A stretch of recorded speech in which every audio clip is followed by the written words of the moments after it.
Yeah. I don't know that he got naked with team beer and he realized how freeing and wonderful that could be. And I bet he's naked to this day.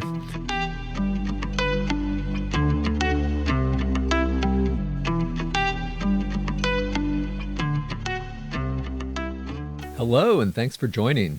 Have you ever wondered what kayaking and being a Hollywood stuntman have in common? Need help figuring out where to go to train for getting worked in massive holes? Perhaps you need some Russian etiquette lessons on public nudity? Or do you simply need something better to do with your excrement than just flush it down the toilet? Well, if any of the above rings true for you, then you've come to the right place. But first, please consider giving some love to my awesome sponsors. If you need to buy some paddling gear, and I know you do, be sure to check out today's sponsor, Four Corners Riversports. They have an awesome storefront as well as online retail. To me, Four Corners is exactly what a paddling shop should be. It's staffed with dedicated river people who know the sport inside and out and are all about having fun and getting people outside. Four Corners Riversports is located in Durango, Colorado. They're a full-service paddle sports retail and rental store. If you're looking to get on the water, look no further than Four Corners Riversports. Call them at 970-259-3893 or visit their website at www.riversports.com. This episode is also sponsored by Taylor Barker with the group real estate Steamboat. I've known and paddled with Taylor for years, and he brings passion to everything he does. Steamboat Springs is a wonderful town with the Yampa River running right through it and has a vibrant and friendly boating community. If you're thinking about making a move to Steamboat or purchasing a vacation home, be sure to get in touch with Taylor. He's happy to give you a lay of the land, the real estate market, and to help find the perfect property for you. You can reach him at 336-314-4353 or by email at taylor@brokerintheboat.com, and you can find those links in the show notes. This podcast is being featured on paddlinglife.com. Paddlinglife.com does a wonderful job of finding all the most interesting happenings in the world of paddling and bringing them straight to you in the form of news, interviews, articles, videos, and more. Check out paddlinglife.com. Now, on to the show.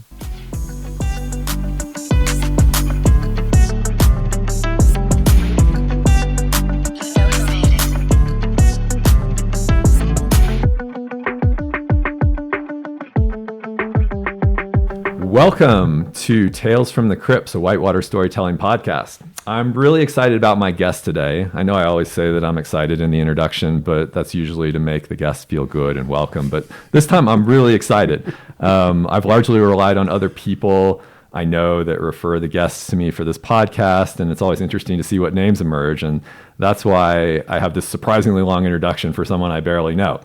I spent a questionable amount of time boating with people down in Durango, Colorado, and just about anyone that I solicit for suggestions who spends time around there or lives down there seems to throw out the name Brad. Now, what's interesting is that Brad's many things. He's a teacher, he's a family man, he's a kayaker, he's an adventurer, but when highlighting why I need to talk to him, people always seem to highlight his eccentric qualities, the behaviors and quirks that kind of transcend the societal norms. And like one boater I talked to said, when I first met Brad, I thought, wow, this guy must be on a lot of drugs. And he said he was really surprised later on to find out that Brad doesn't do any drugs and doesn't even drink alcohol. Just natural. So, others point out such things as his kind of obsession around pooping. And while most people think of poop as waste, Brad has another approach to it. He also has apparently a propensity to be naked or to jump off of tall objects, and often both at the same time. And then others, are intrigued and perplexed by his relentless ability to find life in things that most people see as trash, whether that be rotting food or a broken kayak that he repaired by affixing a bucket to the bow and boating around for weeks afterwards on it. Others will note some odd living situations, like housing his family in a tent or yurt, or who knows what the exact truth is on that fable. But if you question Brad's authenticity as a kayaker, then I challenge you to go and find Whitewater of the Southern Rockies guidebook, because my guest today is in fact a cover boy. You will see Brad gracing the cover of this guidebook, paddling down Treasure Canyon. In fact, it's fairly unanimous that Brad is an extremely skilled kayaker, and he's a capable athlete who's run some serious whitewater around the world. Locals are full of stories of Brad putting on and hiking into Baker's Box, which is one of the more serious boxed-in Class 5 runs in the Durango area. And just about all of the locals who know better have cleared out because the level's too high, but Brad just goes in with a smile and wonders why everyone else is missing out. And he's paddled all kinds of hard runs around California, Russia, and we'll get into that more today. But finally, I have to tell my own how I first met Brad's story. So I was a nascent paddler a number of years ago, and I was out on the Arkansas River with some friends for the weekend, and we saw that Bailey Canyon on the North Fork of the South Platte was running, which is a popular run in the area. And it was up in the 600s, which we'd done the run a couple times before, but only at lower levels. And we were excited to go check it out, but also, a bit nervous. And we get to the put-in, and there's Brad suiting up for a solo run. And so we don't know him, but we approach him, and he says, "Oh, yeah, I ran this last week with Kyle McCutcheon, and it's great." And we thought, oh, we know Kyle McCutcheon. He was a very prominent kayaker in the area, author of the Whitewater, the Southern Rockies guidebook. And so we said, great, you want to join us? And he graciously accepted. And so we paddled into Bailey, and we came to the first drop, which is called First Falls. And it's just kind of a little bit of an ugly drop that at that time, none of us were even considering running. So we all jumped out of our boats, and Brad kind of gave us the thumbs up that he was going to go down there. So we started portaging around, and as I'm portaging, I start hearing a whistle blow, and I start hearing a bunch of yelling. So I drop my boat, I grab my throw bag, I go running onto the rock, look down, and I see a boat in this kind of nasty little boxed-in hole just bouncing around, and I see a boater just kind of getting dunked underwater, smashed against his boat. And we're all fumbling for our ropes, trying to figure out, like, what are we gonna do here? And then all of a sudden, he just goes deep and disappears. And we're looking around, and then 12 yards downstream, he pops up. He starts swimming towards the eddy. There's blood pouring down his face. We jump in and grab his boat and grab his paddle, and we're all looking at each other like, who is this guy? Maybe we shouldn't have invited him to paddle with us. But Brad just says, yeah, that worked out fine last week. I don't know what happened. And he grabs his stuff, gets back in his boat, and paddles the rest of the run, no problem. And so it's a good introduction to resilience, which will be one of the themes that we'll be exploring today. So with that long, epic introduction, let's see if Brad can live up to the hype. Brad Higginbotham, welcome to the show. Thank you, Kevin. I'm really glad to be here. And I remember most of the event that you just described in Bailey Canyon, but probably I lost enough blood that I forgot some of the details. But I do remember meeting you also, and you guys were there to save me, and I was really lucky you were there. Well, I'm glad you remember, because I've had stories with other people who seem to have edited us out, and I was like, we did save your stuff, don't we get credit for something? Oh no, I remember that well, and very appreciative.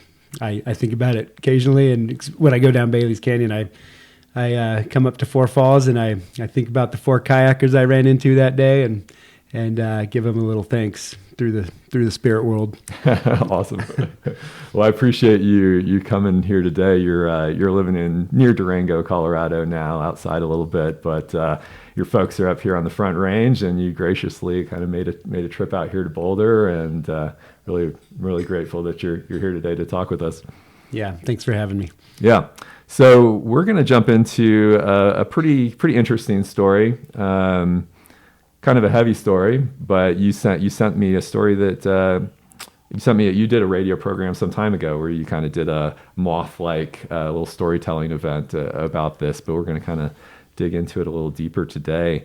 And it all starts out, I'm sure you did some other things in your life before you hit 20 or whatever, but it starts out where you were in your early 20s and you decided for some reason that you wanted to move to LA and you wanted to be part of Hollywood. So yeah. Can you tell us a little bit about that? Oh, yeah. And that story really started when I had a jungle gym that my dad built me in our southwest Denver home. There was a sandbox, but it wasn't beach sand. It was more like compacting sand. So I don't know that it really provided me much insulation, but I had this dream of being a stuntman as a kid. And I would stand on the top of the monkey bars and pretend that I was shot, and I just fall off the back of the monkey bars and try my best to land without putting my feet down first, or without looking like I was still alive. And so I practiced that. I then went to college at Fort Lewis in Durango and got a gig as an actor, and I played a dead body, and in a play called Shifting Landscapes, which I think the director of the play just changed a Greek myth about Agamemnon, King Agamemnon, and all I cared about, I don't remember the Greek myth at all, and I don't care who King Agamemnon was. I was just so excited that I got to play the part of the dead body that got dragged around stage and picked up and thrown down some stairs and stabbed a few times while I was already dead. It was quite an experience. So I knew that I wanted to be a stuntman. I had a couple experiences that helped me believe I could maybe make it happen, and finally, I graduated from college. I had a college professor who talked me out of leaving college and going straight to LA my sophomore year.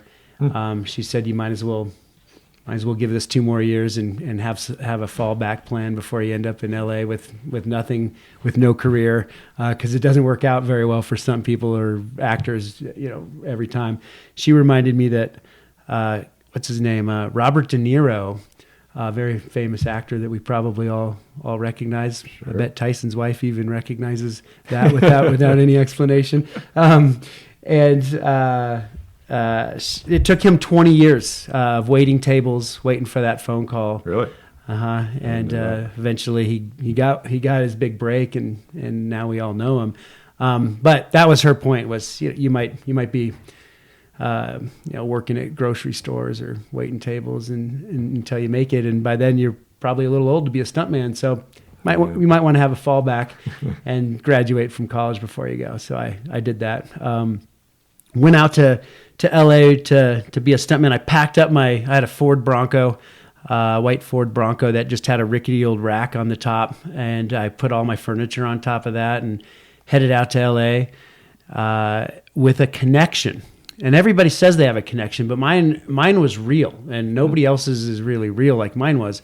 I had a friend in college who went to LA. I'm not sure why she went there, but she ended up becoming the nanny, the live-in nanny for the stunt coordinator of Baywatch.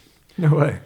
Yeah, and there were some great stunts on Baywatch, and I'm real comfortable in the water at that point in my life. Yeah. And he said to her, well, she told him all about me. This guy wants to come out here and be a stuntman. It's his dream. What can you do to help him out? And he said to her, well, have him put together a little stunt reel for me, showing me that he can do some things in the water, and send it. And I sent it out. I put it together. I sent it out.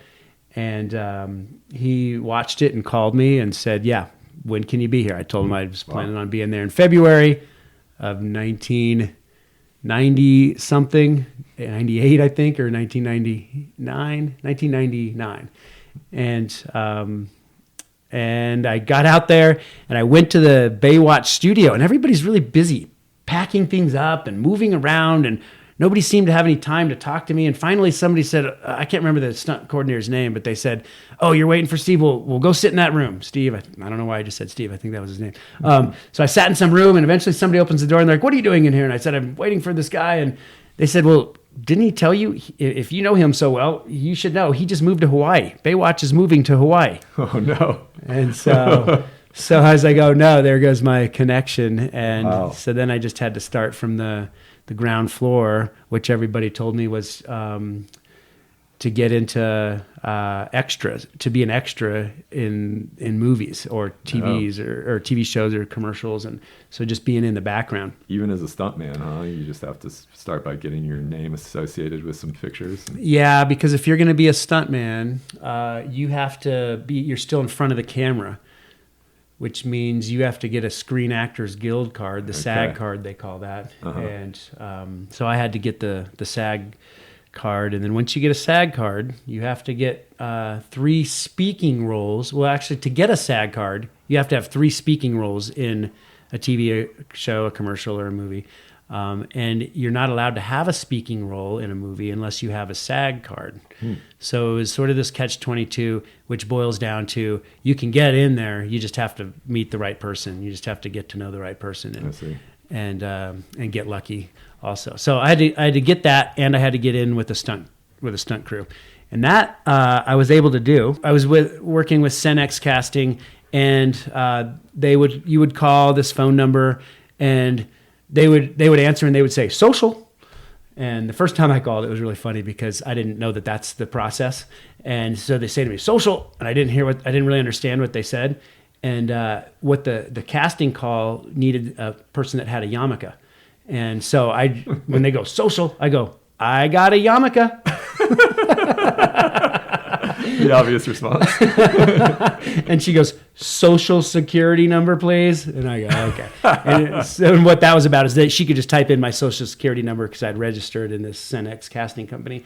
And then my picture would pop up so they could see if I've met the person that they were looking for, kind of thing. And so, and my yarmulke helped out. So anyway, that was actually a great role for me because I was supporting this rabbi who was on trial for rape, and it was in this show called The Practice, a law show. Yeah. And so I was just in the background, being one of the lawyers or one of the rabbis' supporters, and the woman's brother was really upset, and he was in the courtroom. And when the rabbi said something as he was being questioned on the witness stand, this guy jumps over the fence and over the railing, that separated the people on stand from the regular courtroom people. And he jumps over the fence and tries to attack the rabbi, and the security people come in and tackle him. And I knew that was the guy I needed to talk to because he was a stunt man. And so I went up to that guy, and I gave him, I would like to say I bought him lunch, but in movie sets, they always have, catering. So I brought him a free lunch, and I sat down next to this guy named Keith and said, I want to be a stuntman, and I want you to help me get in there. And he liked me enough. He introduced me to the coordinator, and so I got in with that stunt group, and we would work out every day, not every day, once a week. Every Saturday we'd work out in Baldwin Parks, a little suburb of LA, and we'd rent little genies that would take us 40 feet up and do high falls into a little pole vaulting pit that the stunt coordinator had. Wow. Before I got there, they had rented some cars, or not rented, they'd bought some cars from a junkyard or something that still worked, and they were driving them around the streets, smashing into each other. They told me about that story. It sounded pretty fun. But mostly what we did was just fighting. We would do stunt fighting, and because that's what most of the work is. Apparently all the stunt work went to, or all the high falls, which is what I wanted to do. That all went to this guy named Bobby Brown, and he did all that stuff. So they were like, "You're probably not going to get any of that," but so learn how to stunt fight. And we had Eddie Murphy's stunt double in our group, guy that we called Mouth. I don't know his real name, but he looked just like Eddie Murphy, acted just like Eddie Murphy, and he took a liking to me. And so anytime we had stunt fighting to do, the coordinator would be like, all right, find a partner. And Mouth would just look at me like, Brad, you? And I'd be, oh yeah, let's do this. And so ours was more about like, we'd stage little things, like once I was his boss and he was a secretary, and he would come in and, give me a pen or something, and I would slap his butt and, say, that's the wrong pen. Come on back with the real pen. And so he'd get mad at me for slapping his butt, and we'd start a little fight. And so we always had kind of funny scenes that weren't very good. The fighting wasn't very good, and neither was the acting, actually. But that's so crazy. Yeah. It never really occurred to me what goes on behind the scenes to practice, prepare for doing stunt work like that. Yeah. It was pretty awesome. So you made some inroads pretty early on. It sounds like that sounds semi-successful for someone just coming in effectively green at that point into Hollywood. I hadn't gotten any SAG vouchers, so I was no closer to getting a SAG card. but yeah, getting in with the stunt group was pretty lucky, and it was a big step. And had I not left LA, I imagine that I was heading in the direction of eventually fulfilling that dream, which is a dream that I think it's okay that I let go of. I'm pretty fulfilled and satisfied with the way my life ends up turning out without being a stuntman. Although I look back on it a little bit and wonder what if. Sure, yeah. But at the time, it was probably a lot more heavy on your mind, right? Like, you made this commitment in life. This is your dream. Yeah. You got to make this happen. Right? Yeah. I put a lot into it. When I packed up and left Durango, where I'd gone to college, I brought with me 2 dogs and a woman that I was planning on asking to marry me. Which I did ask her to marry me. We'd been together since high school. And so we were kind of going on 8 years at that point. And the 4 of us moved out to LA with a trampoline and some homemade furniture and some other stuff that I collected over the years, a kayak. We moved into Santa Monica and tried to make it happen. She had a pretty good job. She was an exercise physiologist, and so she got in with a cardiac rehab facility, and so that was a pretty stable job. And I was just trying to save myself for those random extra opportunities.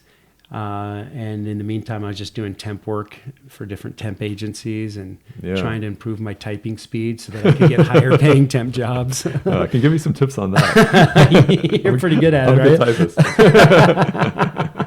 I always have a backup as a temp that's in LA, it sounds like. So you're kind of like, so I know that, I've heard that there is kind of an ugly world there in LA and in Hollywood, and it gets pretty cutthroat. And what was kind of the dark side, or what started to turn you off of that dream? Well, I don't know that the stuntman dream, I wasn't really that turned off to that, but the lifestyle in LA was killing me. I didn't know it. I was slow. It was maybe like a lobster in a pot that's just slowly the pot's getting warmer and warmer, and eventually that lobster's going to get boiled. And I think that was kind of what was happening to me. I was becoming really depressed, which had never been anything that I had experienced in my life, and I didn't even really know it until I will finally leave LA, which wasn't on a happy note by any means. I didn't really want to give up on my dream when I left. But when I did leave, I just felt life return to my body. I looked up at sky that was actually blue again.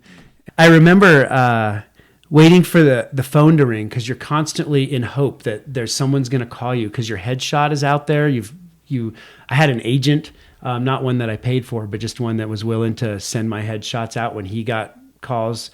So I had done a bunch of work to try to get myself out there, and when the phone rings, you're all excited, like this could be something. Yeah.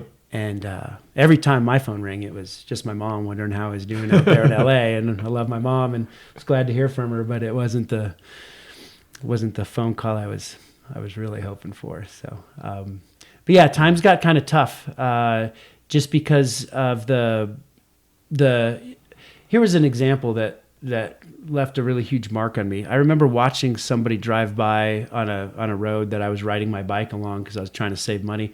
Didn't want to drive my big gas-guzzling Bronco around, so I rode my bike everywhere.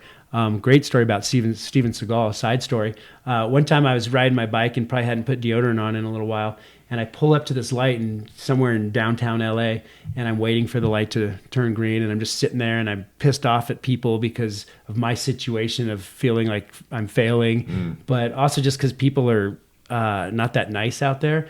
And so I'm sitting there on my bike, and my shirt's off because I didn't want it to be sweaty, because wherever I was going, I wanted to be able to put a clean looking shirt on when I got there. And there's a little breeze blowing, and my hands are on my handlebars, and the breeze blows right under my armpits, and it feels good because evaporative cooling's going on, and the the other side of me is this guy standing there, and he's catching the breeze from my armpits. And I'm just like, good, mister, whoever you are, just take that and keep breathing. And eventually that guy walks in front of me because he gets the little signal to walk the direction he needed to go, which was right in front of me. And next to me was a little old Volkswagen bus, probably ready to break down soon. But as this guy gets in front of the Volkswagen bus, the guys had their windows down, and one of the guys goes, "Hey, look, it's Steven Seagal." And so I had let Steven Seagal smell my dirty armpits for 20 seconds or something like that. That could have been your opportunity to be Steven Seagal's stuntman, you know? I missed it.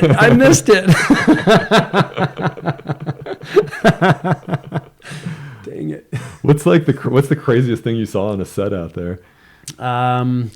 Well, I didn't get most of the extra work that I got was just, it was being, there was nothing crazy, like tall building kind of crazy or stunt crazy. I didn't really get on anything like that. My agent was filming his own movie. And so I was in a couple of fight scenes that he wanted, because he was doing it was like street fighting in LA or violence in LA. That was the theme of his movie. It never made it anywhere besides some art house theater that 20 people saw, I would guess. I don't know. But he had me do a couple of stunts for that. I got thrown over a hedge and landed on a sidewalk. And then I got out of a car and stabbed a fella a couple times and threw him into a wall. So those were my only sought after moments on the big screen, I think. But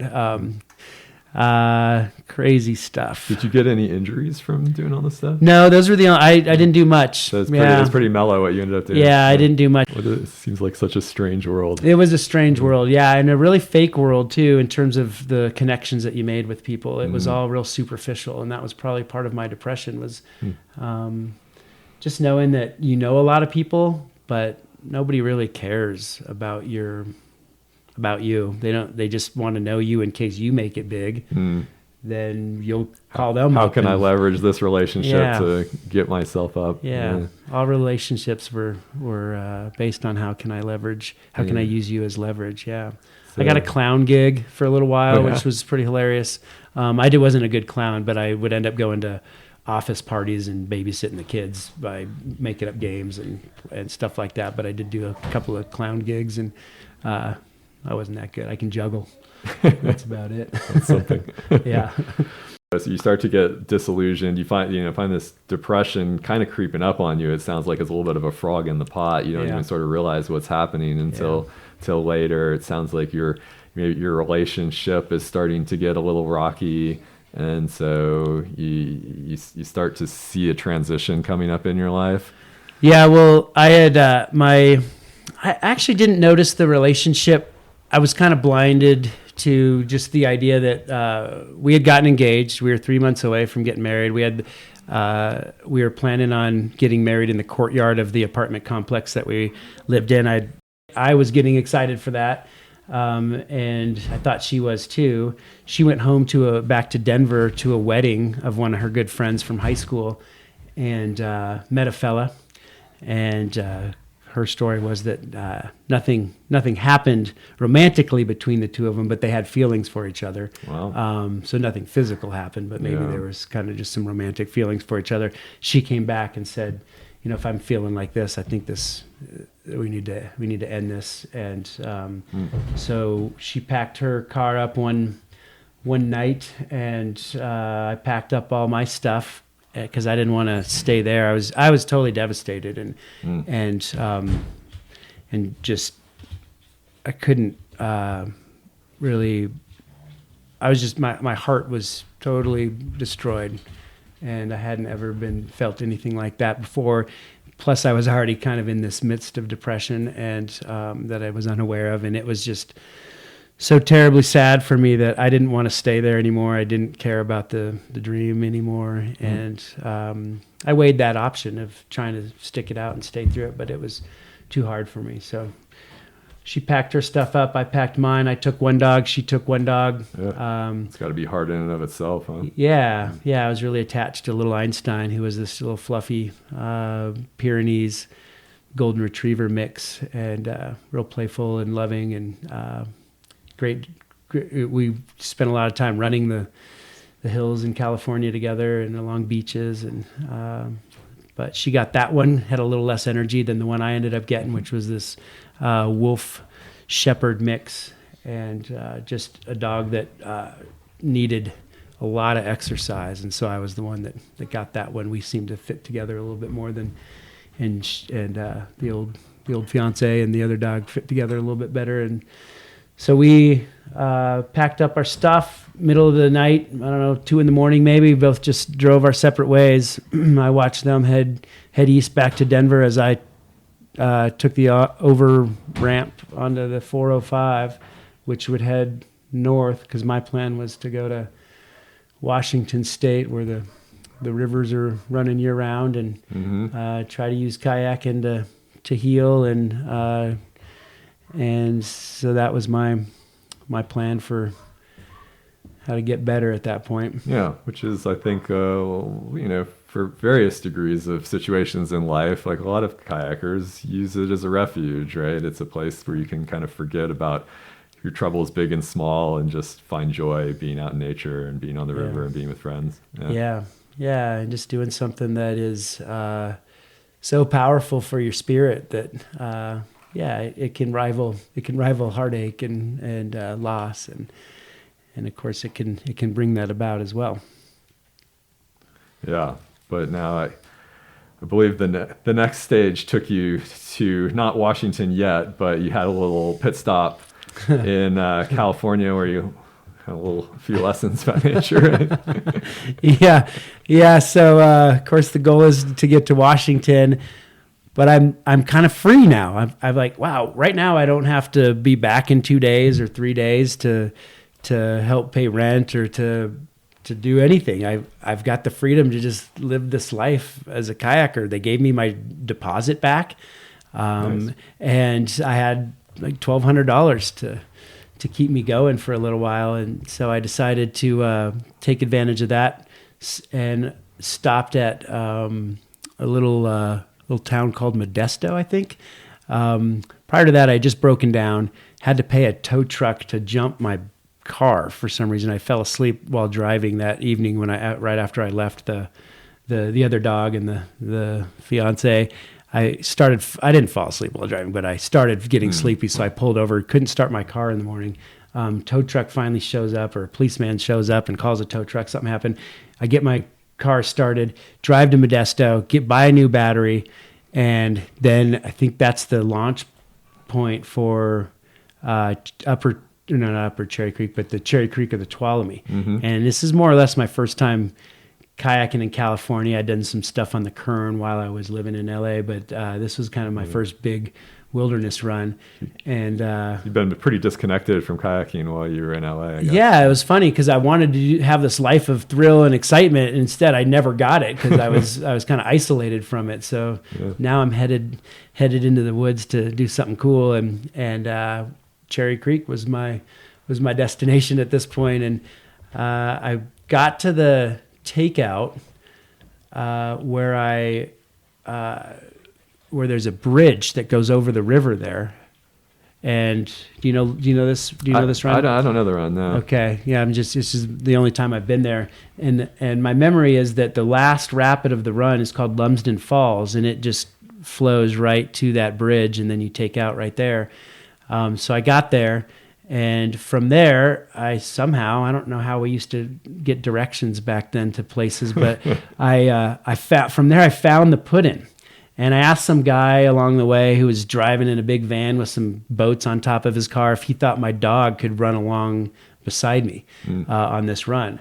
And he said, well, is she a mountain dog? And in my mind, I'm like, she's the most mountain dog there ever was. And so he said, yeah, she'll probably be fine.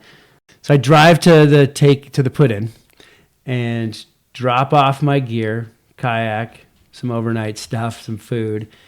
And on my way back to the takeout, I get a little bit lost, and I take this rutted road, which was the wrong road, and the ruts just got bigger and bigger, and finally I fall into them and get high-centered. Oh, man. I'm pretty down at this point, and I'm feeling like I lost this love of my life. Grew up with her. Half my soul just left me. Lose a dog. Break down. Lose a little bit of the last bit of money I still have. Then gets high-centered, and I'm starting to feel like things are just just piling up, and I'm hopefully eventually getting to rock bottom where I will have the opportunity to start seeing brighter days. And in the morning after I wake, I go to bed that night after I got high-centered, and I wake up in the morning, and there's this kind of miraculous moment where I hear this music up the rutted road, and I go running towards the music, and there's some fella who's got the hood of his truck open, some big truck, and I think, oh, this guy's going to save me, and he does. So he saves me and comes down with his truck, pulls me out. I give him some oatmeal raisin cookies that I'm really good at making. This is your currency. That is my currency, exactly. And I felt like it was a good trade. And I get to the Y where I had made the wrong turn. I could have gone right, and I'm kind of thinking, man, with my luck right now, I should probably go right, and that would take me back to the put-in, get my stuff, and just head to Washington. Mm-hmm. But the penny that I flipped to help me make decisions, not kayaking decisions necessarily, but sometimes, but just any decision. I had this special coin. I pull it out and ask it to tell me what to do, and it tells me to go kayaking. So I took a left. Your fate is locked in. My fate was locked in, and I took a left and went to the takeout, parked the car, and ran 12 miles back to the put-in. The dog and I ran the 12 miles to the put-in, got in the boat, and started kayaking. And it was a run that I hadn't ever done before. So I planned on it taking a little bit longer than usual, but because my dog was doing some unusual things, she was jumping in the river at times, swimming some big rapids, getting stuck in the middle of the river. I would have to sometimes get out of my boat after running a rapid and climb back up and over the mountain and put in again and kayak through and grab her off of a rock that she was stuck on and lose my paddle, and I would swim and she would swim, and it took us a really long time to get down the river like this. Eventually I quit running rapids from the top. I would just get out, walk the dog around, and must have had a kayak strap or something to tie her at the bottom of the rapid, and then I'd come back up and kayak the rapid, and then we'd go a little further, and so this was kind of us just leapfrogging down the run. It's almost dark. In the distance, it's pretty much dark. I can see this white blur, and I'm pretty sure it's my vehicle. And I feel like, okay, I'm finally there. So I get out of the river. I decide to not even worry about Lumsden Falls, even though it's the big rapid of the run. The reason why I was probably so excited to do this river.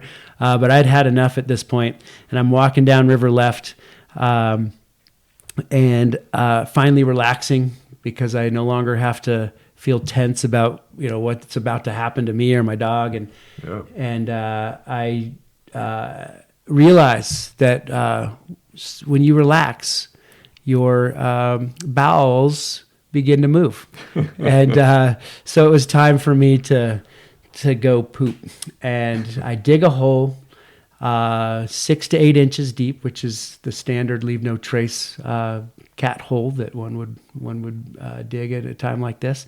And then I deposit some of that really nutrient-rich material that our bodies produce into the hole, and I mix. I'm a mixer, which helps it decompose a little bit faster. And then it's time to just do the cleanup that we usually call wiping.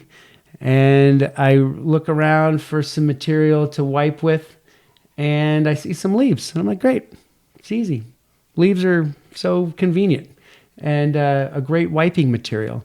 And I'm holding them in my hand, and I'm looking at them, and I'm like, man, I've had some bad luck right now. And I bet with my luck right now, these are probably poison oak leaves. And then I was like, no, they're not. What are the chances? And so I use them, and I wipe 3 or 4 times, however many times we usually do, to make sure we're clean. And And then, of course, it's the urethral oil is now on my fingers. And so everything I touched after that, my face, all of my front side, it seemed like, all got got in contact with that oil.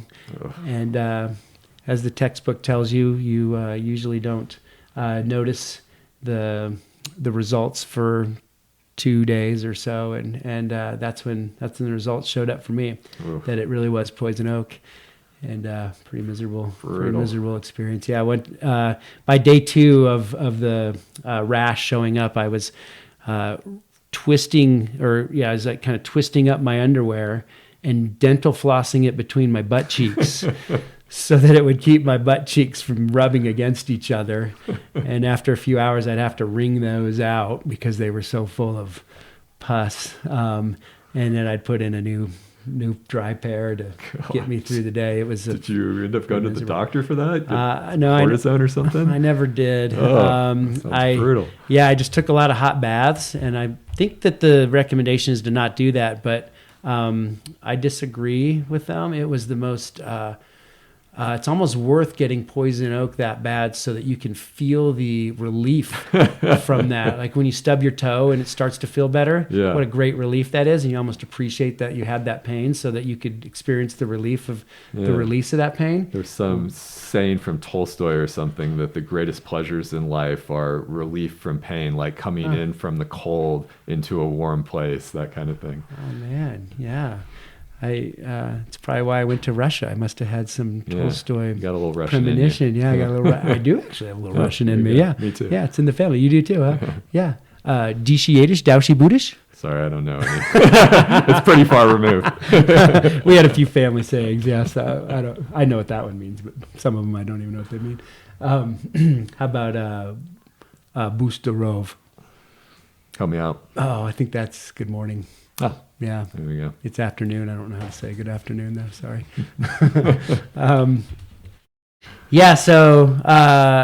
didn't go to the doctor. I had a cousin that lived out in Washington, and he had poison oak, and he had some leftover pills. He quit taking the steroids after, he started seeing it go away. So I just finished off the bottle of pills. I think he had 6 pills left, and maybe because it was my first time really getting poison oak that badly, or the first time taking the steroids to relieve it, they did a really good job. I've since been in contact with it, and it doesn't seem to help me as well. But those 6 pills sure did save the day. Yeah, I'll bet. It went away. Yeah, I returned to normal. Yeah. So another beat down, but you survived it. Yeah. And I guess I wish that I could say that was maybe the rock bottom I was hoping to finally hit at that point. But I didn't know where it was going to finally end up, and I did end up making it to the state of Washington, where I lived in a barn with some llamas and a cow, and it was a pretty nice life. There was an apple tree out in front and some blackberries everywhere, and I just had time to look at the blue sky and start to realize that I was going to be okay, and that I just needed to take some time. I couldn't rush the grief. I just needed to go through it, and started kayaking a little bit, memorizing the description in the guidebook, the Washington guidebook, and I'd go to some of the Columbia River Gorge rivers and kayaked those, and I started venturing over towards Mount St. Helens and kayaking some of those rivers, and I was starting to feel pretty good and starting to like the state of Washington and starting to think that this could be a cool place to live. I was also substitute teaching, working as a cashier at the local Safeway, and asked a girl out on a date, and she rejected my offer, but I was in a mental state to try at least. I had a mental state to try. Yeah. She didn't even know what she was missing. Yeah. Her loss. Yeah, her loss. She's regretting that right now, I'm sure. Yeah. So What part of that was in Southern Washington, I assume? yeah, I was in a town called Camas, which is more or less across the Columbia from Portland, outside of Vancouver, Washington. Okay. Maybe just east of Vancouver, Washington. Yeah. Which is a nice spot in general, but an epic spot for kayaking. I mean, that is one of the areas people flock to these days. Yeah. Yeah, I wonder what that town's like. It was pretty small, but I haven't been back in a long time. Yeah, I don't know. I mean, imagine obviously Hood River gets all the attention, but but those surrounding areers start to build up too, since you can't get into Hood River sometimes. For sure. Yeah. So you're spending some time there and starting to feel. It sounds like starting to heal, like starting to find out who you were again and washing the LA off of you. Yeah.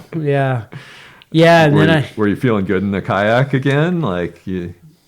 Yeah. I was. Yeah, that was bringing me that joy and that satisfaction and that peace, and the empowerment that you get when you accomplish things that you're afraid of doing. Because it was scary to go venture out and run rivers. I ran the North Fork of the Clackamas and eddied out right on top of this log, and I was running it at flood. It was flooding, and everything around me, all the news reports talking about flooding, and I just was like, well, it's probably a good time to go kayaking because things will be running. And so I made this move to eddy out right above this log, and ended up flipping upside down against the log while trying to get out, and I ended up swimming, went under the log. My boat eventually made it under the log, and I was trying to chase it down the river, and it got away from me. And so I boarded and just climbed out of there, got another boat, and went to go find my old boat on the North Fork of the Clackamas. And this boat that I had this new boat had been plastic welded together because the front had been along the seams. It had seams in it. Like it had been welded like that or something. It had these seams, and so the seams had split open. Somebody plastic welded it back together, and that's how I was able to pick up this boat. And I hit a rock, pitoned gently, and it was enough though just to split the seam open again. So that boat sinks basically with me in it, and so I got out. So now I have two boats somewhere down the North Fork of the Clackamas. I eventually get my next boat, and which is a Piranha. No, it was a Perception. Oh yeah. It was a Perception Fat. Oh, Nice creek boat. Yeah, It was the best boat I'd ever had at that point. And so I get one of those, and now I'm set, and I go down the North Fork of the Clackamas again at much lower flows than that first time anyway. And I ended up making it, and I found one of the boats and left it there as a planter because it already had things growing in it, or mud, at least some soil there ready for growing. So I left that one in there. But yeah, I had some great adventures. Even the scarier kind of ones were still really good for me. And yeah, so like you said, I think I was starting to heal and feel better. Definitely still lonely, and achy in the heart, but I was healing. I was writing letters to the old girlfriend quite a bit. Oh wow! Like, hey, what about this? What about that? Oh. What if I'm a turtle and you're the ocean and and I need you, or whatever? I don't know what it said. But. Not quite over it yet. No, I definitely wasn't over it, but I was enjoying what I was doing. Yeah, I enjoyed it so much. I think that I wanted to share that with other people. And the guy that I started kayaking with, or one of the guys I started kayaking with, a couple of really great fellas in Durango, and they were my best buddies, my dear friends, the ones that we had experienced great highs and lows with. And as we know in the kayaking world, you can find a depth in relationships with people that you can't really find in kind of the regular world, just because of the beauty that we see together, because of the vulnerableness we are when we're so scared, and we make it through those times together, and we're there to cheer each other on and encourage each other and help each other, and we're there to save each other. Yeah. And so you just develop this bond with those people that can be greater than any other bond that there is. So one of them was available for the month of February, and had cleared up his work schedule and decided to come out to Washington to spend that month with me kayaking. I cleared my work schedule, and which was pretty easy to do, and so it was our plan to spend a month kayaking, for me to show him some stuff that I had discovered out there, and maybe to try some stuff that we hadn't done yet. And he showed up on I said February, but it was March that he came out. So he shows up on March 6th, and we had a great night reconnecting with each other, and just telling stories and catching up. And he loved my dog, Cocopelli, and so he was so excited to see her, and she was so excited to see him. And we kayaked at Bob's Hole on the Clackamas River in Oregon, and to get his boat back in the water. It'd been a while for him since he had been in the snow of Durango for a long time. Sure. And so the plan then for the next day was to run a creek called Canyon Creek, which is over towards Mount St. Helens, and kind of a nice, easy Class 5 warm-up run. So we ran that one time together with some other people had shown up at the put-in, and so a group of us went down, and we had a really good run.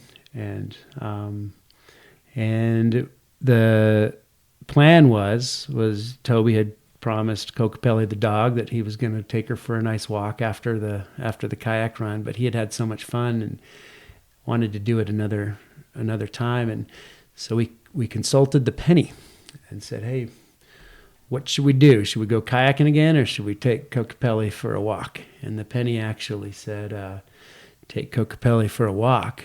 And when that happened, when the penny made that decision for us, Toby knew it was this penny that we relied on sometimes, but he threw it at me really hard because he was discouraged, and because he really wanted to go kayaking. It bounced off my life jacket and landed in all these rocks that we couldn't find it, and we started searching really desperately for it. Toby found it within a couple of seconds, I think, but just made me keep freaking out looking for it for another 5 minutes while he went off and talked to some other kayakers, and I'm just looking, and then after a few minutes he comes over and he just shows the penny to me. He's like, hey, you looking for this? And there's some great we have some great stories about how he and his brother both used to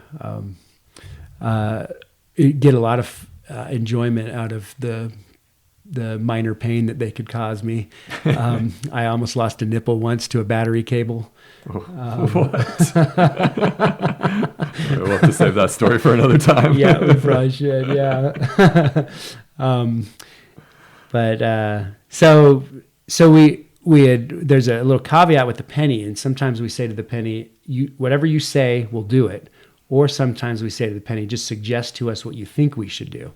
And so we let that discouragement on his part tell us that, well, really what we now know, that if the penny says go walk the dog and you don't want to walk the dog, that means we should go kayaking. So it wasn't taboo to break that rule. And so we decided to go kayaking, and on the very last rapid of that run, there is a I don't know, maybe 7 foot total drop from top to bottom. It starts out kind of sliding, and then there's only maybe 3 or 4 feet of it that are vertical. And so you kind of go off the slide and make a pretty easy boof. The guidebook had always said, make sure you don't piton, because there's a rock at the bottom that you'll hit pretty hard if you just pencil in. But at that point, nobody ever thought that rock was as dangerous as it could be. And even now, I don't know that it really is as dangerous as it was that day. It just, all the things were wrong that could have gone wrong. And so Toby was in the eddy right above the drop, and we had done it just an hour before that, and he wanted to go first, and I had just reminded him that take a boof stroke off the top and head left. And he went off the horizon line, which you're supposed to do, and kind of disappear from sight. And I didn't give him too much time, so I showed up a few seconds later and was going off the horizon line, expecting to see Toby at the bottom of the drop. And he wasn't there. And right at that same moment, his paddle pops up out of the hole that's at the bottom of the drop. And it's got his little red pogies attached to the shaft of the paddle. And, but Toby's has completely disappeared from sight. And in that second, I knew that that's where he was. Obviously, he was at the bottom of that. And so I took a stroke to the other side. Normally, you kind of boofed towards the left, and I just boofed right so that I wouldn't land on him. And boofed into some rocks and bounced down to below where he was. And he didn't pop up. So I got out of my boat and tried to jump back into the hole. And I just kind of fell short. I'm not sure whether I fell short because I didn't, because I was too far away, or if I fell short because I just didn't try hard enough to jump into the hole. But I didn't make it in there, and I tried twice. And at that point, after that, I knew that he had been without oxygen long enough that it was too late.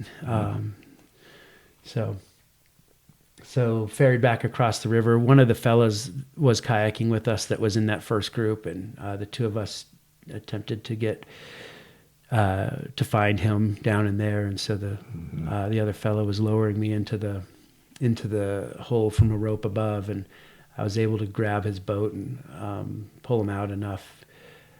And then together we were able to get Toby over to the shore where the other fellow went and got help, which was a long ways away because you had to paddle across this lake like 2 miles. Right.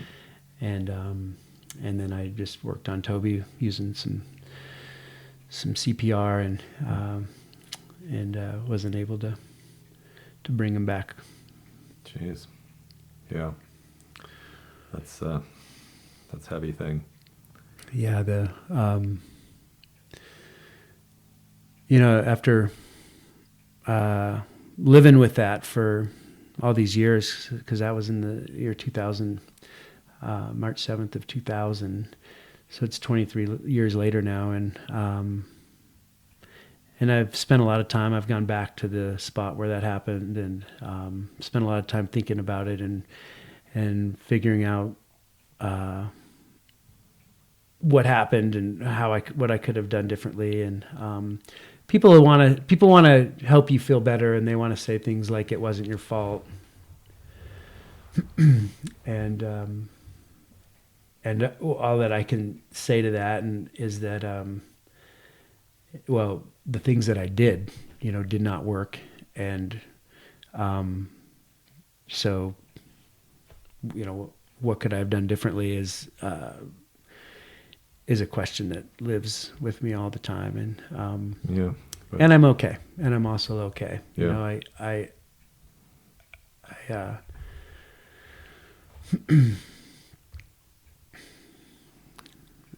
Sounds like, ultimately you did what you knew to do at the time, and what else can you really do? Yeah. I've run Canyon Creek a number of times, and I remember it was actually one of my first kayaking trips ever, going out there to Washington. And we were connected with Tim Gross, who you probably know.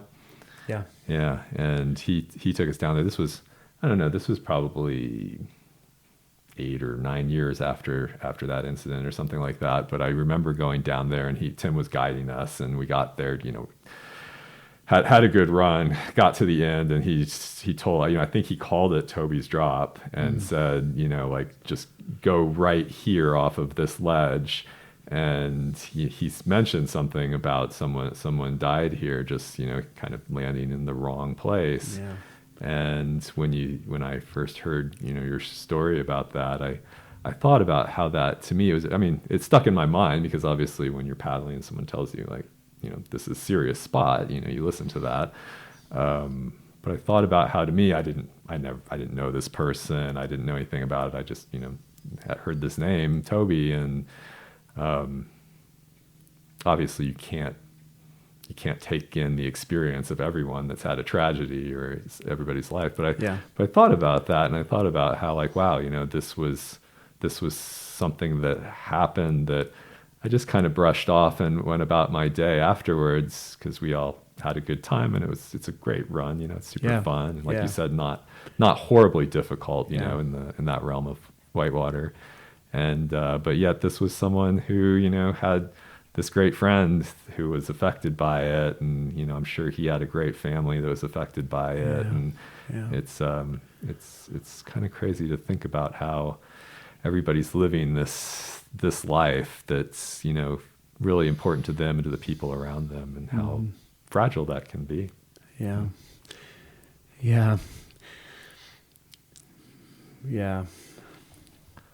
So this, I think it's safe to say, was rock bottom for you. Yeah. As I was doing CPR on Toby, I would put my mouth on his mouth and look into what was once the most beautiful blue eye, and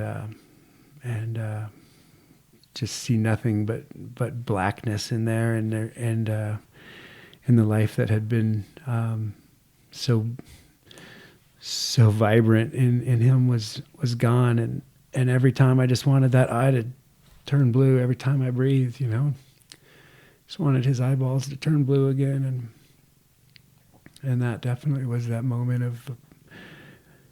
of hitting rock bottom.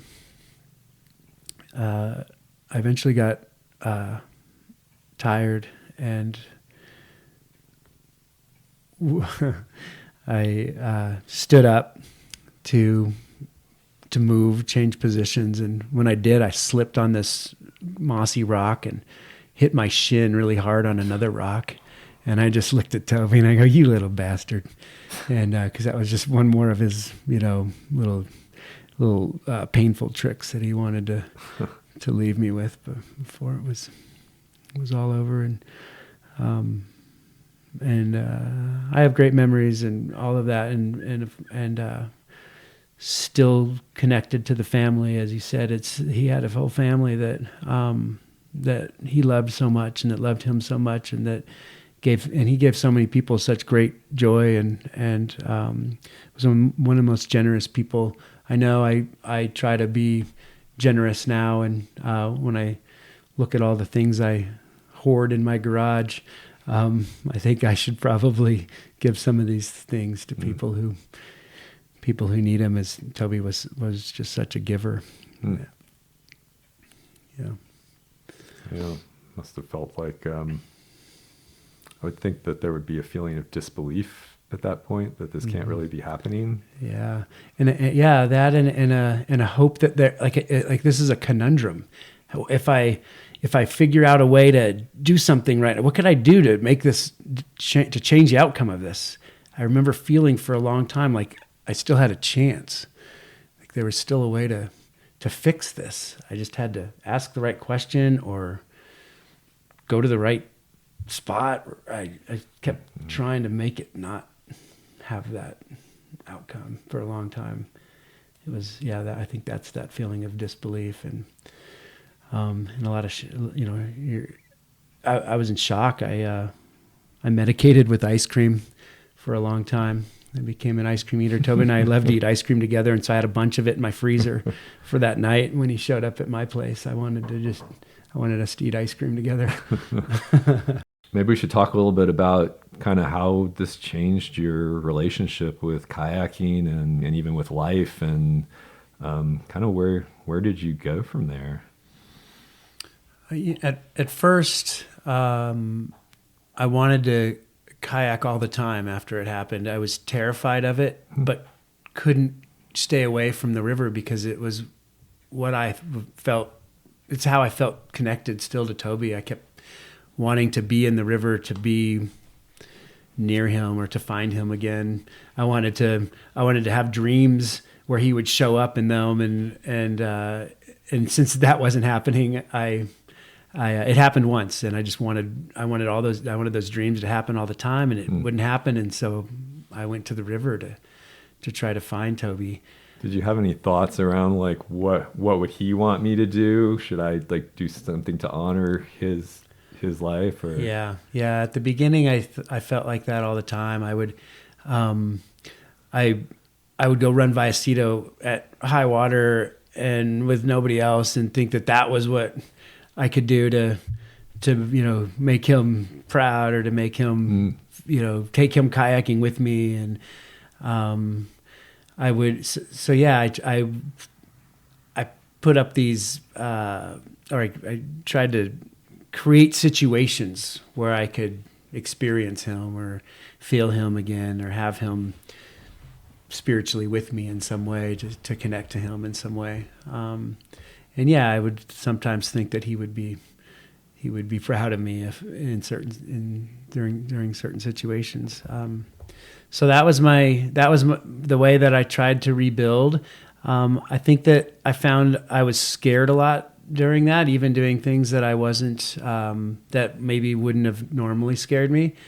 And so at some point I had to kind of realize that that maybe it wasn't the best way to reconnect with Toby. And eventually I was able to start kayaking again for me, not for the sake of trying to connect to Toby, and instead connect to Toby in other ways in life, and to be more present with people that I loved, because that was the lesson that Toby would have wanted me to live, or to live my life according to, and to be more generous. And so those were the ways that I think the ways I stayed connected to him and separated that from the river, and that actually was a lot better for me.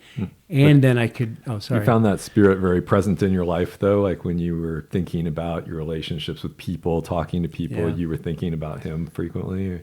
Yeah, sure. Yeah, all the time. And there, I would guess there's probably not a day that's gone by, probably a few days, here and there, that I haven't thought about him. And not just the tragic part of his story, but more importantly, the beautiful part of his life. And those stories come up all the time.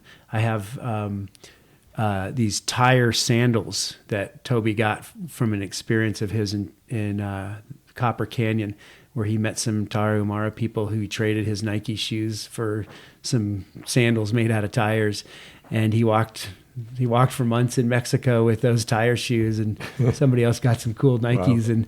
Wow. And I have those screwed onto the wall of my classroom where I teach, and kids ask about those all the time. And so I get to tell those kind of stories about Toby and how he was this spirit that even the Tarahumara, who are pretty reserved and don't really want outsiders exploring, even they somehow invited him in and roasted a goat with him, and had him take part in their celebrations and culture. And he was just a person that helped everybody. It just helped you feel good about yourself and about what you're doing and where you are, and just a really benevolent spirit. Yeah, just one of those personalities. That's really cool. Yeah.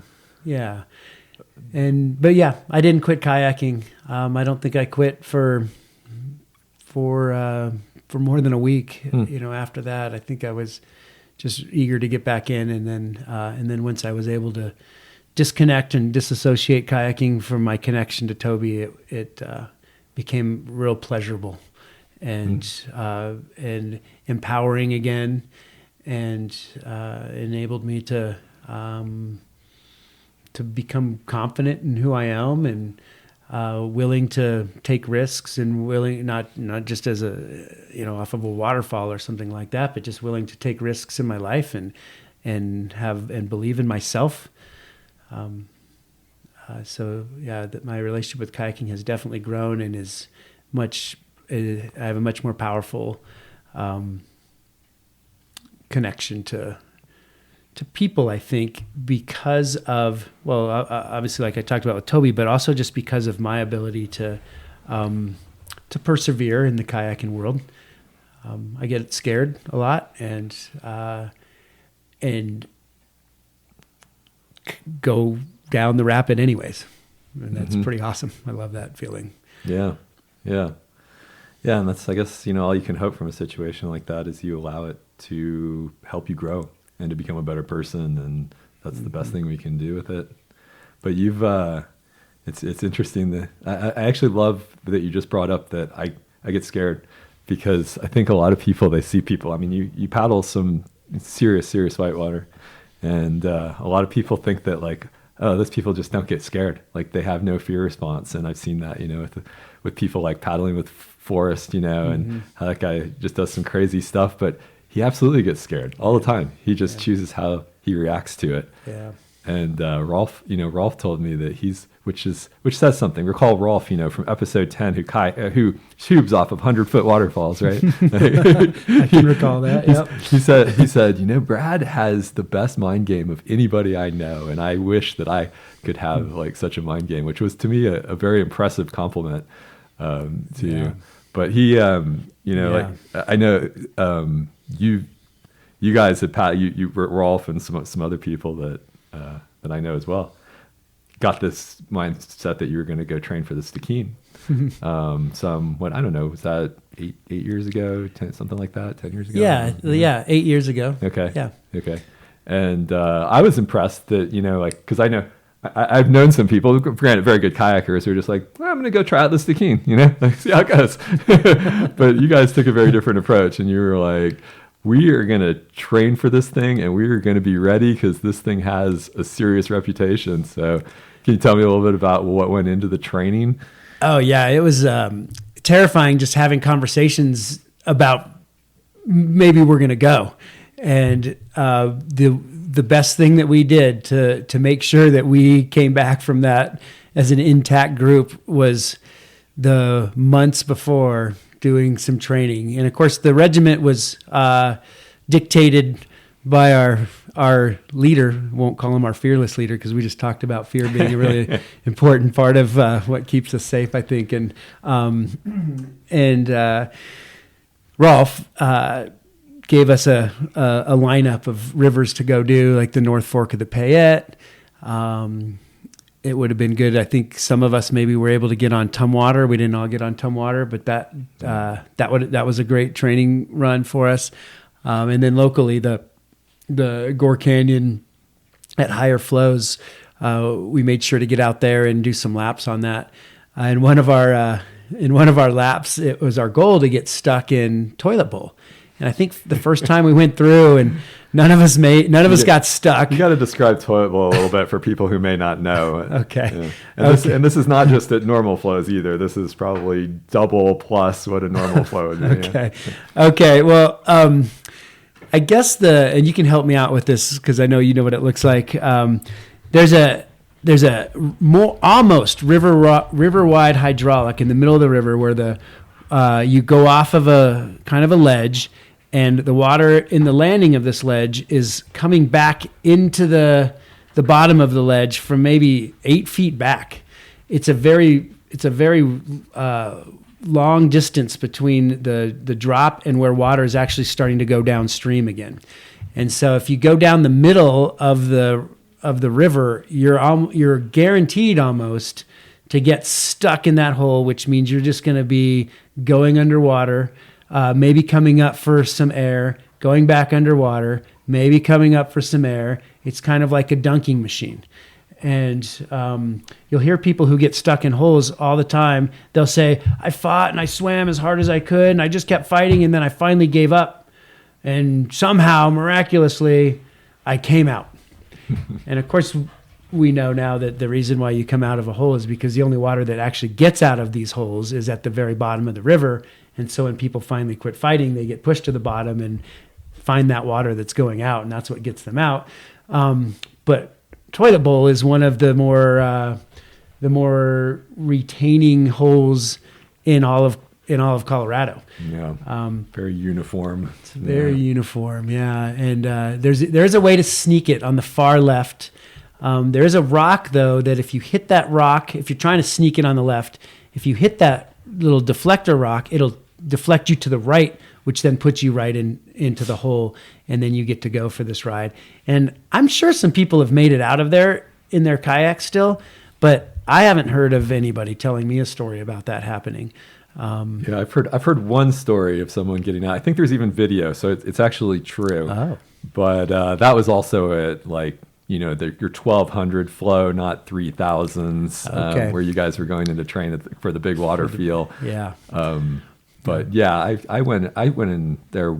The only time I've ever swam in Gore was on Toilet Bowl, and I'd been doing that sneak you were describing forever, and I was like, this sneak sucks. Like, I should just boof down the middle. Yeah. Like, people do it. It's not that hard. Yeah. And I was trying to follow somebody, and they got too far ahead of me, and I lost where they went, and so I kind of went in at the wrong spot. Went into the hole, and I was just like, I'm not even trying. Pulled my skirt. Things went black. I got lucky because I've seen people get recirced for some time, even at moderate flows. Yeah. But yeah, I just went down deep. Everything went black, and I popped up, and I said, "Ooh, should not do that again."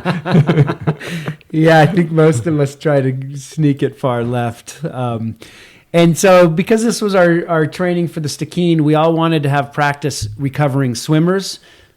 So the people that didn't swim, they could be down at the bottom trying to help get boats out and people out and paddles out and do that as quickly as possible in the event that somebody were to swim on the Stikine. We wanted to have training in that regard. We were flipping upside down throughout the run and trying to roll up in the middle of rapids. And then it was our plan to get everybody to get stuck in Toilet Bowl and to have to deal with that situation and hopefully get out of it. And so the first two guys went on this particular run. I think there are four of us this particular lap. And the first two guys kind of floated down and looked like the middle and maybe took a little stronger stroke than they were supposed to. I don't know, just out of habit maybe, or maybe because they didn't actually want to get stuck in the hole as much as they were trying to. So I noticed that, and Rolf was up on the bank filming because he wanted to get good footage of this. Might as well. So I looked up at Rolf and I said, "Looks like I'm going to have to just back surf into that thing." And so I did, and and it worked. It turns out it wasn't a problem getting back surfed. if you back surf in, you're going to stay in there, I think, every time. I don't think you'll accidentally squeeze out of there. So I went for a real dramatic hole ride, tried my hardest, never got out in my boat, swam out, seemed to be a pretty easy swim out for me as well, kind of like yours was. Nice. And we all collected my stuff at the bottom, and I immediately started running as fast as I could along the bank to try to get up to Rolf, climbing through the rocks and over trees, and to tell him he didn't have to do it because it didn't matter. It's okay. I took that one for the team. Don't do it, Rolf. And I get up there and I'm saying all that stuff to him, and he's just listening to me patiently.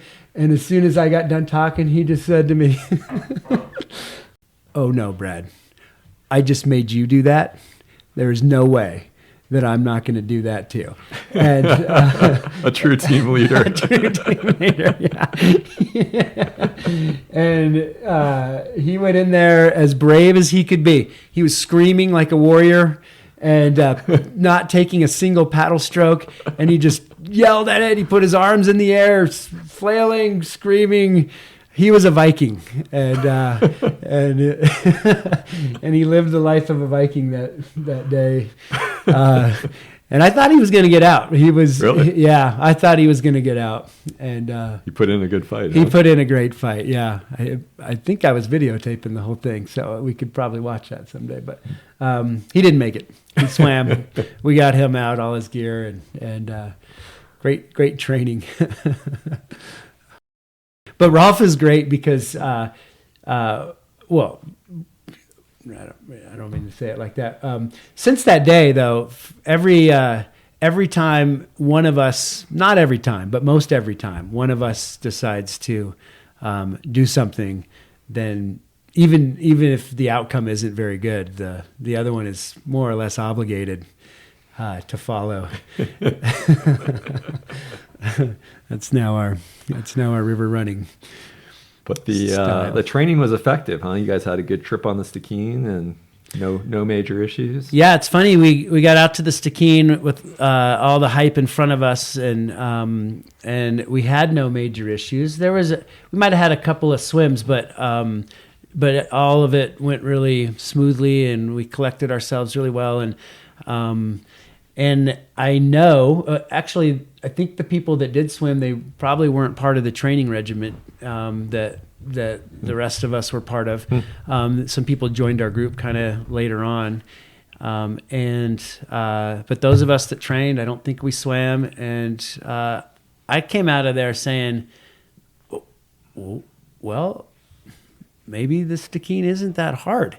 And I know I'm wrong to say that, but I think because of how much we trained, we were so prepared that it helped us not, experience some really crazy situations.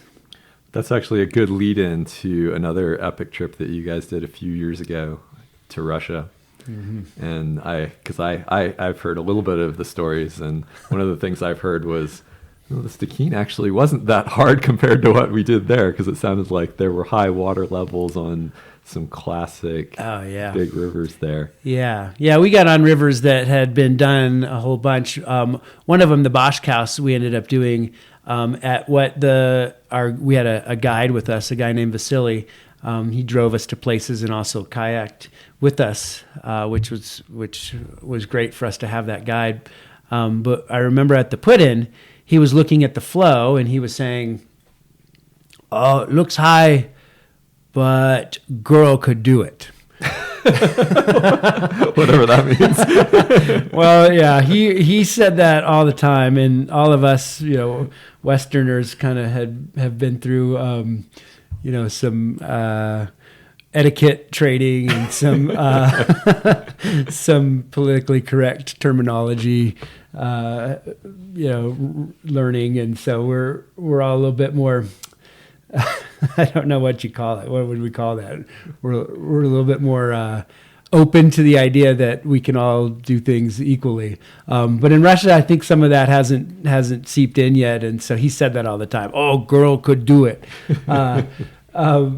So that's what he says at the put-in. We put on, and we were just kayaking nonstop once you hit the rapids, and it felt really overwhelming. I know that I had one of the many moments of my life where I said, after this trip, I'll probably be done kayaking. It felt more out of control than the Stikine. It just felt really out of control. Oh yeah. And we got to this rapid where a few of us ran it. Rolf ran it, and Vasily, the guide, ran it. And the two of them got out and kind of climbed back up a little ways to watch the rest of us run it. And Rolf said he sat next to Vasily, and Vasily was just shaking his head, saying, "This is too high, much too high." And so that helped us know that it was a little bit high. Also, there's a rapid that everybody portages downstream. That normally the portage route is kind of river level, but that was completely underwater.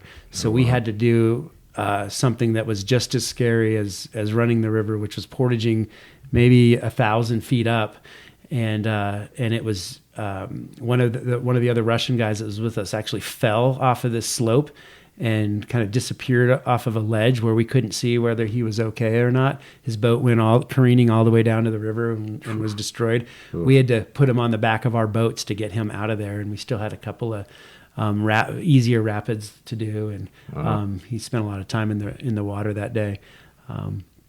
So yeah, that was a pretty wild experience. Just the driving around in the car was potentially a risky event. The car would fall apart.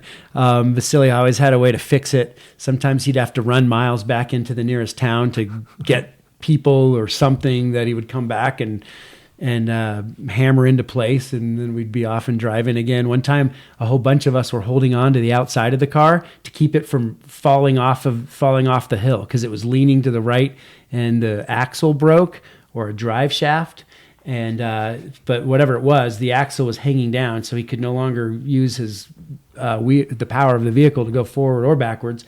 So we had to keep the car from falling off this cliff until we finally attached a throw rope to it and tied it to a tree, and then we were able to help move the car downhill using some leverage. But we had some pretty wild adventures. Yeah, we spent some time outside of the vehicle a lot, bored because things were being fixed, and so we created a game that was called Strip Hack, and one of us had a hacky sack, and we would stand in a circle playing hacky sack. And if anybody missed their turn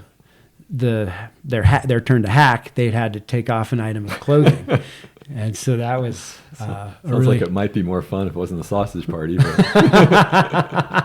Well, it was just fun. One time, Vasily came back from being in a store trying to get some part for his car, and he goes, "Guys, not in town, not naked in town." So I heard about some of this because I've heard the stories about your propensity to. Free yourself from your bonds of clothing, and that you got in a little bit of trouble in Russia with this, and you initially weren't quite sure why he was giving you trouble. Oh yeah. We would screw around so much, and oftentimes it ended up that we were naked.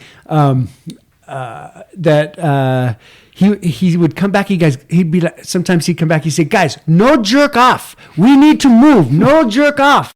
And which is a great term that he didn't know all the English language fluently, so somehow he knew the term jerk off, which is great. But our team, because I had asked him at the beginning of the trip who his favorite group that he had ever taken down the rivers of Russia was, and he said it was this kind of unknown team called Team Beer, and that he had just had such a great time with those guys, and we, of course, wanted him to have a good time with us, too, and maybe even a better time than he had with Team Beer. And so we had to come up with a team name, and at some point we realized our name was Team Jerkoff.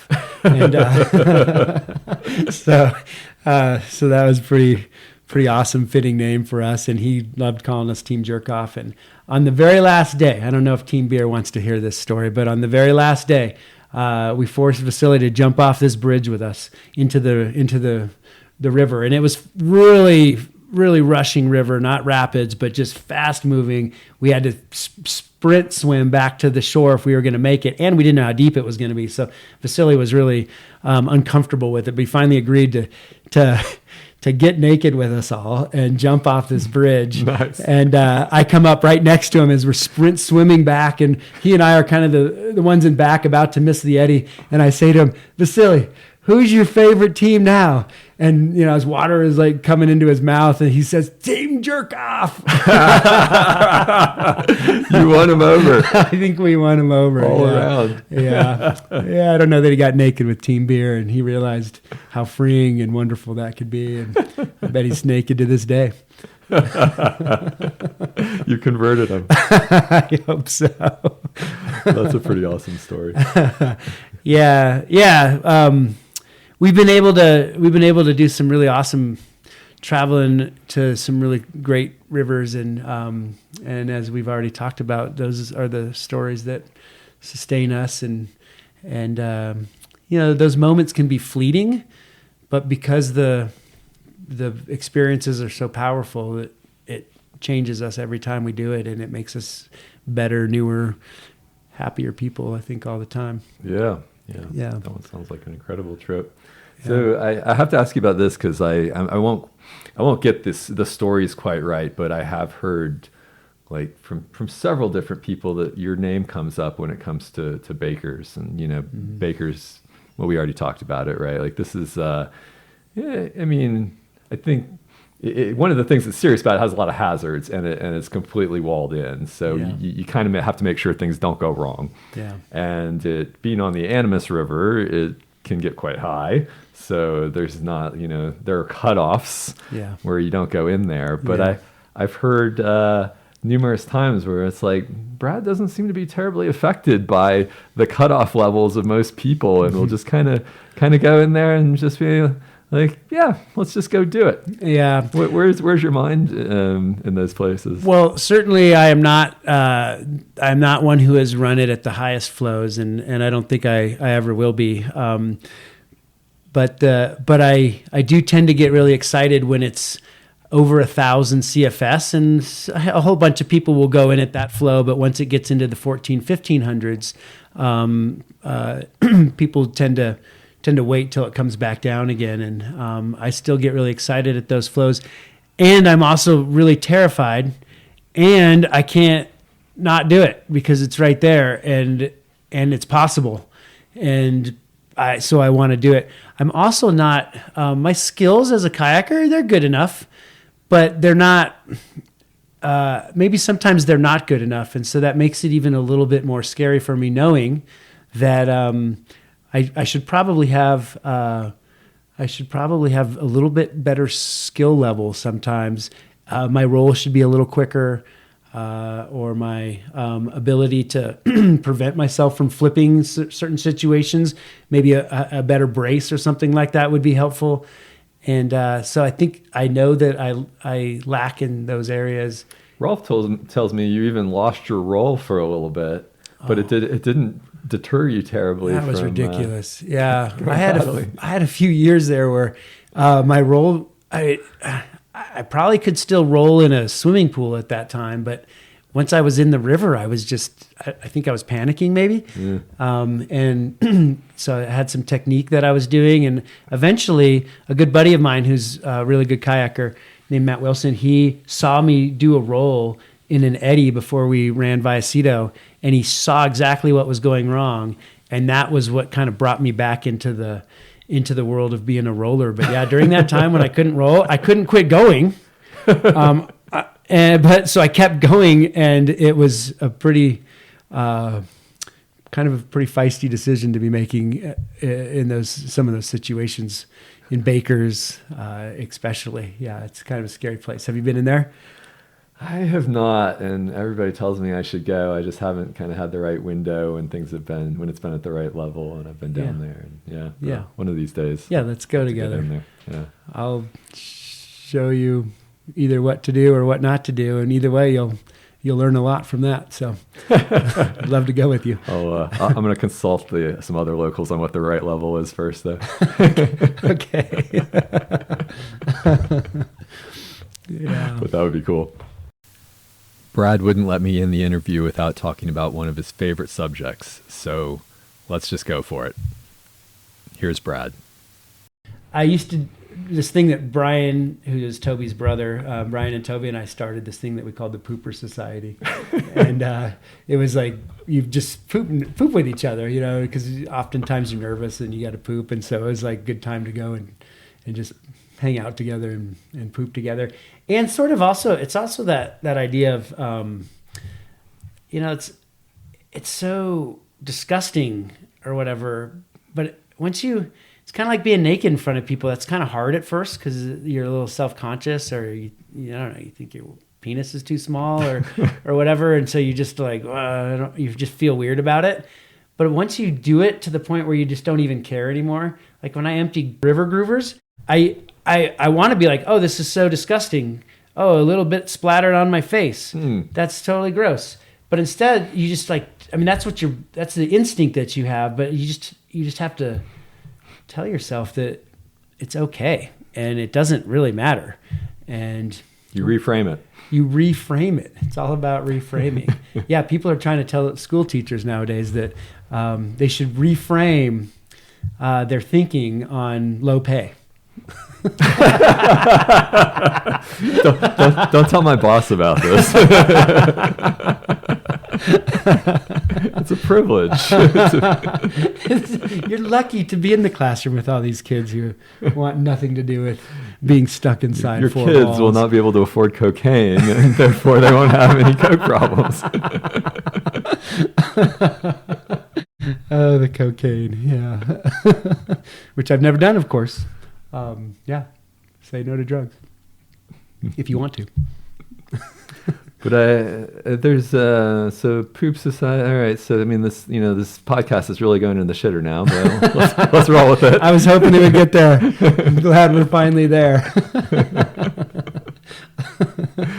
But I've heard that you also kind of have a problem with wasting poop. Like, why poop in a toilet when you have the opportunity to poop in a bucket? Yeah.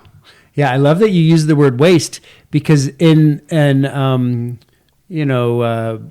poop-loving culture, that word is such a bad word because we want to think about it, and we always call it, hey, what are we going to do with our human waste? Or this is the waste disposal truck coming in to pick up all the solids out of your septic tank, and we've have this real fecal phobia in our world, and not in the entire world, but in our society here in the United States for sure. There aren't a lot of people that feel good about it and that want to use it and be happy with what comes out of our rear ends. And I think I talked about it earlier being a really nutrient rich substance, and it is. It has, besides nutrients, it also has some power. When you compost it the correct way, pooping in buckets can lead you to composting it the right way. You fill your bucket up, you put some sawdust in there, and it'll make the room that you're pooping in. It won't be like smelly like an outhouse is, because sawdust stifles. Sawdust will stifle the smell. We have a bucket in our house, and nobody comes into our house saying, why does your house smell like an outhouse? People go in our bathroom and use it, and they don't say, wow, it smells so bad in here. Yes, when you go poop, the room might smell like poop, just like it would in a regular flush toilet bathroom. But with the sawdust, once that kind of normal smell is gone, there's no more smell leaking out. So you fill up your bucket, you can take it to a compost bin. You could empty it right away, or you can save all your buckets till you want to dump them, and you put them in the bin, and then you let nature do the work. One thing you got to do though in between is make sure you layer it with a whole bunch of corrugated cardboard as you're doing dumps. Multiple buckets need more cardboard, but that corrugated cardboard traps oxygen. There's all that oxygen inside the cardboard, and it'll be trapped inside the pile, and that's what that's what will oxygenate your pile and make for great healthy composting. Some bacteria come in, and eventually some really strong bacteria come in as the pile gets hotter and hotter. They're called thermophilic bacteria, and they eat all that bad pathogen stuff that makes us sick. If you just dump raw poop on your field in your garden, that's still good. It still gives your garden nutrients, but what it doesn't do is protect you from hookworm or some other parasites, pathogens that can crawl inside your feet when you're walking around in your garden. So you want to compost it, let those bacteria, those thermophilic bacteria, come in and eat everything up. There's no work. Once you've done the dumping, there's no work to do inside the pile. You just leave it there. And after 1 year of letting it just sit there, after you've done your last dump in there, let the pile sit for a year, and then everything will be safe. And this isn't just me making this up. This is a book I read called The Human Manure Handbook, and the author cites all these studies that are done by Ivy League schools, and they've looked at how the pathogens in our human excrement can be broken down and killed to the point where they're no longer a danger. And then, so I was saying that this is nutrient rich. It is. It provides nitrogen to your soil, which gets depleted every time you grow something in the soil. The plants will deplete it of nitrogen. So this is great fertilizer. But also there's some natural resistance that your soil will have to pests. It's not a pesticide, doesn't kill them, but people around us in our neighborhood who are growing things, they'll be like, what do you do with grubworms? What do you do with when the aphids show up? What do you do? And we're like, we don't have to really solve that problem because, we actually just got aphids in our broccoli. So I can't say that it's continued to do that, but our broccoli is the only thing that has had aphids, and other people have had aphids in other vegetables, but we've had gardens for a long time now, and we haven't had to worry about anything eating our garden, except for chipmunks. I think this year ate some carrots, but that's it. Yeah, so, yeah. Well, I love the passion around that, because I think that there's right. We have lost a lot of our connection with the natural cycles of the world. Yeah, and I remember a long time ago I read this.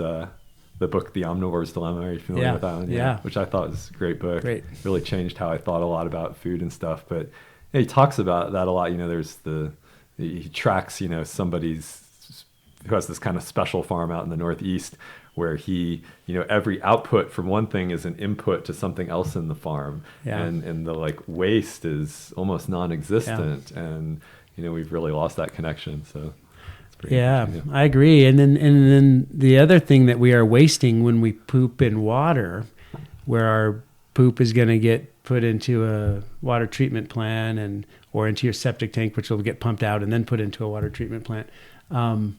That is going to need some kind of chemical to break it down and clean it up. And so we're also wasting this water that is, unfortunately for it took a left when it came into your house instead of a right, and it went to the toilet instead of the kitchen sink.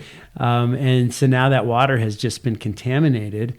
In that Human Manure Handbook, at the time the volume that I read was written, 31 of our 50 states, the number one groundwater contaminant or toxin is from people's septic tanks.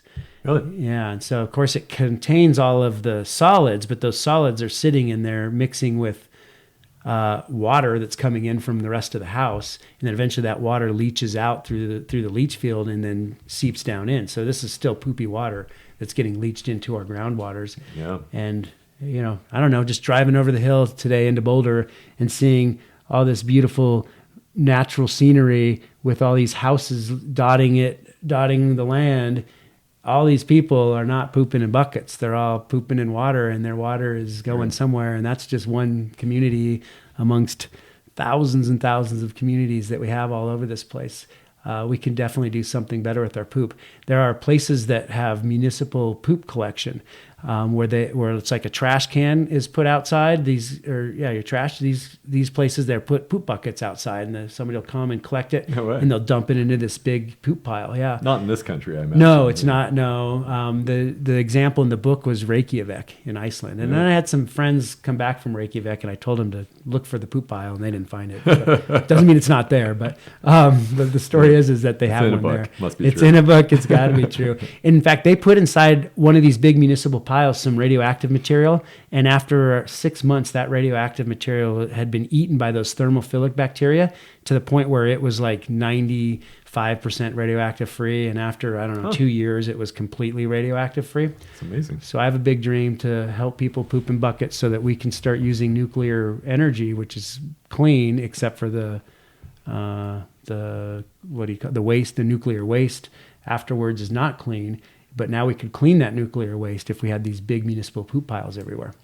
That's wild. I never heard of such a thing before. Well, I made it up. Yeah, I just made up that idea. And I think that we should do that. We should all poop in buckets so we can clean clean energy. What about that? Yeah. Yeah, I think maybe one of the most meaningful things that I've done in my life, besides these great kayaking experiences and having some children and one wife, I have spent time with classes that I've taught go into either Mexico or Latin American communities in California, where we've presented this idea of pooping in buckets, and these communities have embraced it. And they love it, and we don't bring enough. We always give away 10 toilets, and then there's people that wish, lining up for more, and people are using it in their gardens, and it's totally safe and keeps the pests out, provides the natural nutrients that our plants need, and helps the soil retain water better. It's great. It's a great switch that we could all make. It's just a chore. Flushing the toilet is easier than emptying a poop bucket. Yeah. It's a mind change for sure. It's a mind change, yeah. Yeah. Apparently teachers do make enough money, I guess. No, they do. I don't ever complain about that, actually. So let's try, we'll experiment with you today. We'll try a couple of questions and see how they go to wrap things up. Sound good? Sound good. All right. So what are the things that bring you joy in life? Kayaking, and not necessarily in this in order of most joy to least joy, but kayaking because it's on my mind right now. Composting human excrement. Well, usual answer.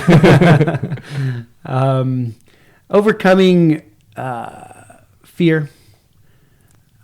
whether that's standing up in front of a lot of people and telling a story, or standing at the top of a big rapid and doing some serious deep breathing exercises to calm myself down enough to be capable of going forward. Watching my children make accomplishments and make strides and trying to live out the dreams that they are having, and spending time with all of my family, old family, the ones I used to live with when I was a wee one, and in-laws, and of course my wife. Raising children together is a huge joy. And I think that, when you think about joy, when I think about joy, I remember this poem from the Prophet, the book called The Prophet. And he talks about joy and sorrow. And he says, if something brings you great joy, it is because you maybe have had that deep of sorrow for that same experience before, or vice versa. If something has brought you great sorrow in your life, you can kind of look at that at some point. You'll be able to and say how grateful you are, because that deep sorrow that you're feeling was because you had that much joy. And so lucky us that we get to experience those parts of the human experience in such extreme levels. I think I think joy has whatever. Yeah, so leads into the opposite question. What brings you pain and sorrow in life? Yeah. Well, I'm fortunate enough to not have a lot of continual sorrow. I've left the LA stunt world behind, so I don't have to slowly depress myself to the point of being really unhappy. I am very fortunate to live in a beautiful place, to be able to have big experiences with students, with my own family, and I would have to say that I'm going to go with in terms of maybe right now, the thing that I get the saddest about is stuff that my daughter likes to talk about a lot too, which is the hurting of our planet, the Earth that is so beautiful that now has water that you can't drink without getting sick, and forests that get wiped out by rain that is tainted by pollution, and so I think that's something that brings me. I don't dwell on it to the point where I want to cry necessarily, but I do enjoy crying. It feels good. Feels good to feel, and so when I think that sorrow, when I remember some of my life that has, the Toby story, for instance, that will oftentimes come with it a cleansing, crying, sadness that I don't want to let go of. I don't know. I think that moving on can be done without forgetting and you can still feel as you move on. Yeah. What do you fear the most? Well, I know I talk in my head about this a lot, but I don't say it out loud that often. And I fear the most hurting my family because of a decision that seems a little bit selfish sometimes. Of maybe if I don't make it back from a kayak trip or something like that, that I fear that a whole bunch. But I go kayaking, so I think I'm handling that fear pretty well. And you come back every time. Every time, yeah, and I will. And I know when I'll know when I'm done, and then I'll just not go kayaking anymore. But still feel like I got a couple of California rivers I'd like to to see, and I'm scared of those. But let's see. Anything else? What brings you great fear? Me? Are you allowed to answer this question? No, we're going to stop the interview right now. This has been another edition of Tales from the Cripps, a Whitewater storytelling podcast. No, ask me some more questions after you answered mine. That was really yours. Fear for me, I think fear for me is what you said. Maybe to you said you enjoy crying. Like I think one of the fears for me is to not feel, to just kind of lose passion for life. Mm-hmm. Come to a point where not growing, not developing, not doing anything that makes me feel like I'm contributing. Mm-hmm. That I think is kind of hitting that wall of indifference is a fear. Yeah, we got to keep working at our relationships with whoever, and working at that relationship with ourselves too, to make sure that we don't quit feeling satisfied and finding purpose and finding meaning. There's in the education world, there's a lot of talk about the teenager, whatever that means. This person that's living between the ages of 12 and 20 will often feel a lack of purpose in our society because they no longer have a role to play. Things are still being done for them. They're being talked to at school all the time, or at church, or by the police, or told what to do, and they're not allowed to get jobs until they're too old, or until they're older. But jobs will get in the way of trying to deal with their other full-time job, which is school, and so they just feel this lack of purpose, which often leads to them saying things like, "Oh, there's nothing to do in this town, so I'm gonna do some substances instead." Yeah. So we got to work to find those, to create those experiences that keep us satisfied. Yeah. I see your family driving up, so we're at time, but I have one more question we can do quickly. Yeah. Next 5 years, what do you hope to accomplish?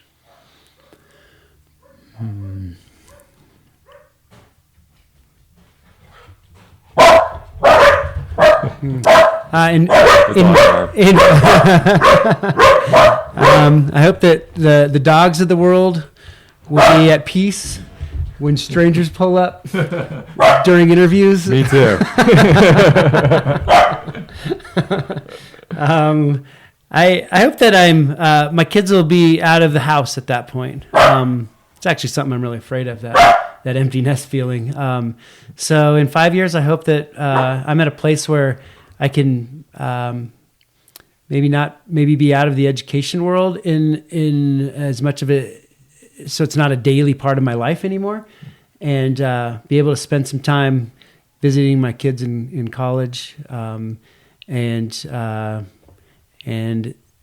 possibly, speaking of the education world, changing the course that I'm on right now to doing something where we're fulfilling people who want this kind of life, fulfilling their needs by taking them on fun adventures. Maybe kayaking, maybe backpacking, stuff that I've been able to do over the years, and have come to this realization that in the classroom you can learn some stuff, but what you're going to remember and what's going to change your life is having big experiences and connecting with people. And so if I could find a way to do that and share that with others. Yeah. So very cool. Well, I can't thank you enough, Brad, for coming. Really appreciate thank you it. enough. Yeah, for letting me do this. I had a great time talking with you. Yeah, I had a great time talking with you. Probably when we're done talking, we'll keep talking. Because nobody else will listen to us. But. That's right. All righty. Well, we'll wrap it up there. I'm super appreciative of Brad for trusting me with his story, and I'm thankful for the time I get to spend with the amazing people I've had on this podcast. I'm probably the odd podcaster who doesn't care too much how many people listen to the show, but I do respect my guests' time, and the reality is that the more people I reach, the more useful their time on the show is. So, if you're enjoying this podcast, please spread the word.